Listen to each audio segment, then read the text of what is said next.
अऊज़ु बिल्लाहि मिनश्शैतानिर्रजीम बिस्मिल्लाहिर्रहमानिर्रहीम।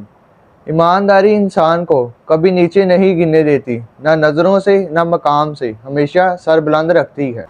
हज़रत मोहम्मद सल्लल्लाहु अलैहि वसल्लम ने इरशाद फरमाया, सच्चाई और ईमानदारी के साथ कारोबार करने वाला ताजर क़यामत के रोज़ अंबिया, सदाकीन और शोहदा के साथ खड़ा होगा। रसूल अकरम सल्लल्लाहु अलैहि वसल्लम ने इरशाद फरमाया, जब इस दुनिया से अमानत यानी ईमानदार लोग उठ जाएं तो क़यामत कायम होने का इंतज़ार करो। ईमानदारी रिज़्क़ का सबब बनती है और ख़यानत फ़िक्र व तंगदस्ती का सबब है।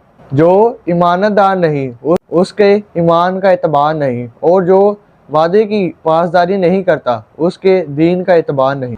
काजी अबू बकर मोहम्मद बिन अब्दुल बाकी कहते हैं कि मैं एक दफ़ा मक्का मुकरमा में मुकीम था। मुझे बहुत ज़्यादा भूख लगी हुई थी और उस दिन मुझे कोई ऐसी चीज़ नहीं मिली कि जिससे मैं अपनी भूख की शिद्दत को कम कर सकता।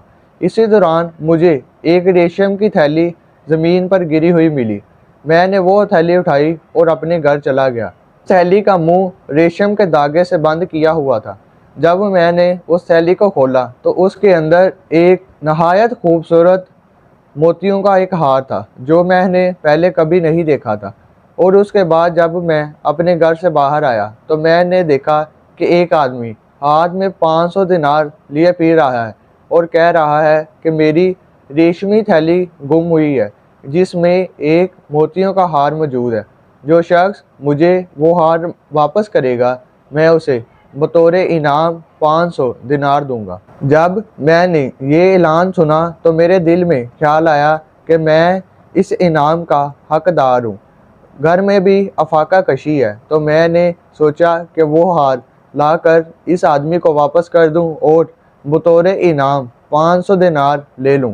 तो उसी वक़्त मेरे जहन में रसूल अकरम सल्लल्लाहु अलैहि वसल्लम की एक हदीस मुबारक आई, जिसने अल्लाह ताला के लिए कोई चीज़ छोड़ी अल्लाह ताला उसको उससे बेहतर अता फरमाएगा। इस हदीस को याद करके मैं अपने घर गया और उस रेशम की थैली को लाकर उस बूढ़े आदमी को दिया जिसमें मोतियों का हार मौजूद था। बूढ़े ने जब अपनी थैली को वापस पा लिया तो उसने मुझे 500 दिनार देने की कोशिश की, लेकिन मैंने वो दिनार लेने से इनकार कर दिया। मैंने कहा कि इस थैली को इसके मुस्तहिक तक पहुंचाना मेरे पर वाजिब था, इसीलिए मैं ये दिनार नहीं ले रहा। उस बूढ़े आदमी ने बार बार इसरार किया, लेकिन मैंने वो दिनार नहीं लिए और बूढ़ा आदमी वहाँ से चला गया। मेरे पास कोई भी ज़रिया मुआश नहीं था कि जिससे मैं अपनी ज़िंदगी गुजार सकता। एक दिन मैंने मक्का मुकरमा से अपना साजो सामान उठाया और समुंदर के सफ़र पर निकल गया। इत्तेफाक से मेरी कश्ती टूट गई और तमाम के तमाम लोग गर्काब हो गए और उनका साजो सामान भी समुंदर में डूब गया।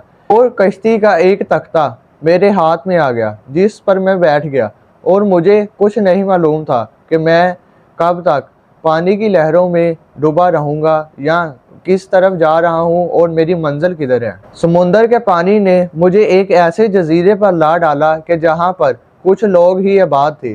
जब मैं उस जजीरे में गया और वहाँ पर मौजूद मस्जिद में बैठकर कुरान मजीद फुरकान हमीद की तिलावत करने लगा तो उन लोगों ने कुरान मजीद फुरकान हमीद की तिलावत सुनी और सब लोग इकट्ठा होकर मेरे पास आ गए कि आप हमें और हमारे बच्चों को कुरान पाक पढ़ना सिखाएं। मैंने उन लोगों को कुरान पाक पढ़ना सिखाना शुरू कर दिया और उन लोगों ने मेरी काफ़ी खिदमत की और इस तरह मुझे उस थैली का इनाम इस ज़रिए मुआश के ज़रिए मिला। मैं पूरी ज़िंदगी उसी जगह पर मुकीम रहा और अपनी ज़िंदगी खुशी खुशी बसर करता रहा।